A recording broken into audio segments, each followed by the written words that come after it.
आज हम देखेंगे भगवत गीता का 5वां अध्याय, जिनका नाम है कर्म संन्यास योग। नमस्कार, द द्वारकेश शो आपका स्वागत करते हैं इस विशेष पाठ पूजा में। श्री गणेशाय नमः।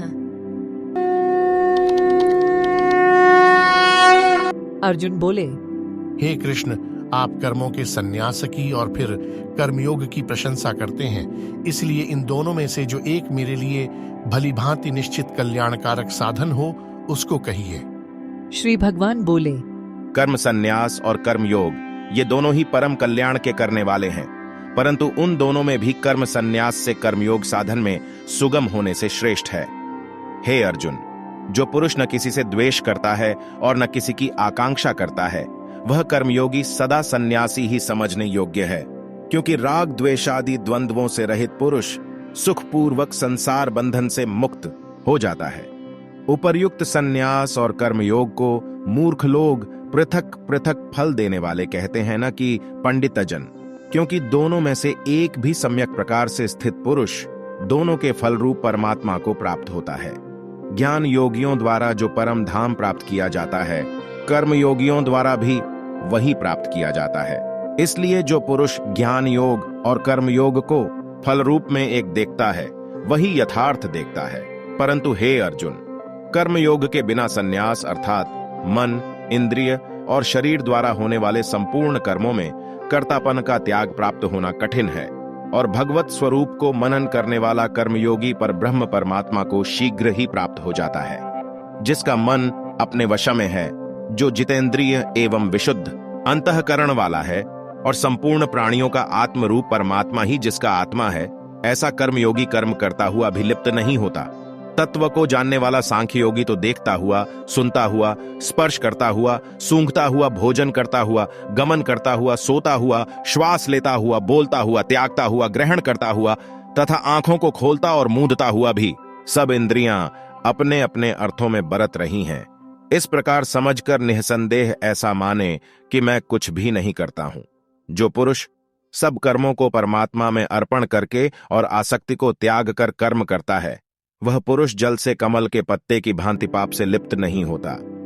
कर्मयोगी ममत्व बुद्धि रहित केवल इंद्रिय, मन, बुद्धि और शरीर द्वारा भी आसक्ति को त्याग कर अंतःकरण की शुद्धि के लिए कर्म करते हैं। कर्मयोगी कर्मों के फल का त्याग करके भगवत प्राप्ति रूप शांति को प्राप्त होता है, और सकाम पुरुष कामना की प्रेरणा से फल में आसक्त होकर बंधता है। अंतःकरण जिसके वश में है, ऐसा सांख्य योग का आचरण करने वाला पुरुष न करता हुआ और न करवाता हुआ ही नवद्वारों वाले शरीर रूप घर में सब कर्मों को मन से त्याग कर आनंद पूर्वक सच्चिदानंद घन परमात्मा के स्वरूप में स्थित रहता है। परमेश्वर मनुष्यों के न तो कर्तापन की, न कर्मों की और न कर्म फल के संयोग की ही रचना करते हैं, किंतु स्वभाव ही बरत रहा है। सर्वव्यापी परमेश्वर भी न किसी के पाप कर्म को और न किसी के शुभ कर्म को ही ग्रहण करता है, किंतु अज्ञान के द्वारा ज्ञान ढका हुआ है, उसी से सब अज्ञानी मनुष्य मोहित हो रहे हैं। परंतु जिनका वह अज्ञान परमात्मा के तत्व ज्ञान द्वारा नष्ट कर दिया गया है, उनका वह ज्ञान सूर्य के सदृश उस सच्चिदानंद घन परमात्मा को प्रकाशित कर देता है। जिनका मन तद्रुप हो रहा है, जिनकी बुद्धि तद्रुप हो रही है, और सच्चिदानंद घन परमात्मा में ही जिनकी निरंतर एक ही भाव से स्थिति है, ऐसे तत्परायण पुरुष ज्ञान के द्वारा पाप रहित होकर अपुनरावृत्ति को अर्थात परम गति को प्राप्त होते हैं। वे ज्ञानी जन विद्या और विनय युक्त ब्राह्मण में तथा गौ, हाथी, कुत्ते और चांडाल में भी समदर्शी ही होते हैं। जिनका मन संभाव में स्थित है, उनके द्वारा इस जीवित अवस्था में ही संपूर्ण संसार जीत लिया गया है, क्योंकि सच्चिदानंद घन परमात्मा निर्दोष और सम है।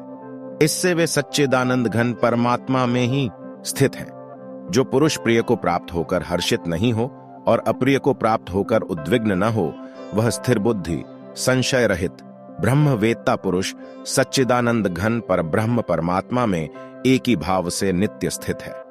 बाहर के विषयों में आसक्ति रहित अंतःकरण वाला साधक आत्मा में स्थित जो ध्यान जनित सात्विक आनंद है, उसको प्राप्त होता है। तदनंतर वह सच्चिदानंद घन पर ब्रह्म परमात्मा के ध्यान रूप योग में अभिन्न भाव से स्थित पुरुष अक्षय आनंद का अनुभव करता है।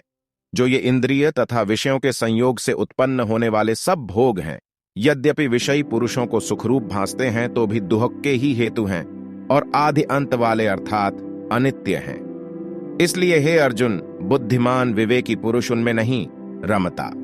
जो साधक इस मनुष्य शरीर में शरीर का नाश होने से पहले पहले ही काम क्रोध से उत्पन्न होने वाले वेग को सहन करने में समर्थ हो जाता है, वही पुरुष योगी है और वही सुखी है।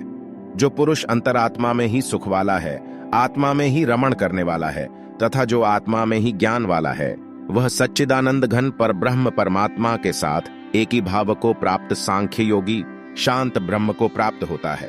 जिनके सब पाप नष्ट हो गए हैं, जिनके सब संशय ज्ञान के द्वारा निवृत्त हो गए हैं, जो संपूर्ण प्राणियों के हित में रत हैं और जिनका जीता हुआ मन निश्चल भाव से परमात्मा में स्थित है, वे ब्रह्मवेत्ता पुरुष शांत ब्रह्म को प्राप्त होते हैं।